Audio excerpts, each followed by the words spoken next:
What a pleasure it is for me to wish happy birthday to ating predecessor, PRRD.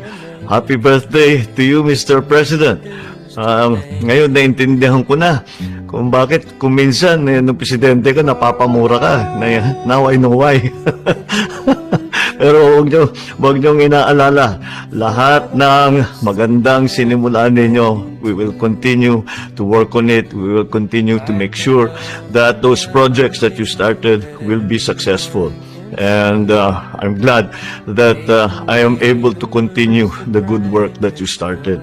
And so, I don't know kung makapag-relax ka because after a lifetime of work, I don't know if you still know how to take it easy, but if you have the chance, please have a good celebration.